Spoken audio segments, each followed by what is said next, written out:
প্রতিনিয়ত বাসের বেপরোয়া গতি ও ঝুঁকিপূর্ণ ওভারটেক আর কত মানুষকে বিপদে ফেলবে কিংবা প্রাণ কেড়ে নেবে। প্রতিদিনই আগরতলা থেকে সাবরুম কিংবা ধর্মনগর থেকে আগরতলা প্রত্যেকটি বাস চালকের বেপরোয়া গতিতে যান দুর্ঘটনা সংঘটিত হচ্ছে। নানা সময়ে বিপদে পড়তে হচ্ছে সাধারণ মানুষকে। ওদিকে গতি, তার সঙ্গে ঝুঁকিপূর্ণ ওভারটেক। সাধারণ মানুষ নিরাপত্তা আর থাকলো কোথায়? সাধারণ মানুষ কোথাও যাওয়া আসা করার জন্য বাসকে প্রথম চয়েস ভেবে নেন, কিন্তু দেখা যায় সে বাস চালকদের বেপরোয়া গতি কিংবা ঝুঁকিপূর্ণ ওভারটেক প্রতিনিয়ত যাত্রীদের বিপদের মুখে ঠেলে দিচ্ছে। আবারও শহর আগরতলায় দেখা গেল কে কার আগে যাবে ঝুঁকিপূর্ণ ওভারটেকে নিতে গিয়ে দুর্ঘটনার শিকার দুটি বাস।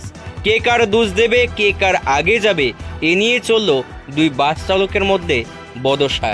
কিন্তু দুই বাসে থাকা যাত্রীদের কথা কে চিন্তা করবে, যাদের জীবন ঝুঁকিতে থাকে এই বাসগুলিতে?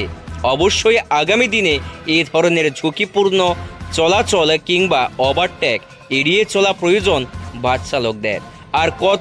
আর কত দুর্ঘটনা হলে শিক্ষা হবে বাস চালকদের, তা জানতে চাইছে সাধারণ জনগণ। প্রশাসনই করছে কি সে বিষয়েও প্রশ্ন তুলেছে অনেকে। জানান আপনার মূল্যবান মতামত কমেন্টে। এবং এই ধরনের বাসের গতি কি আগামী দিনে ভয়ঙ্কর রূপ নিতে চলেছে কিংবা বড় দুর্ঘটনার আশঙ্কা তৈরি করছে, সেটাও অবশ্যই কমেন্টে জানিয়ে যাবেন এবং শেয়ার করবেন। সতর্ক থাকবেন সকলে।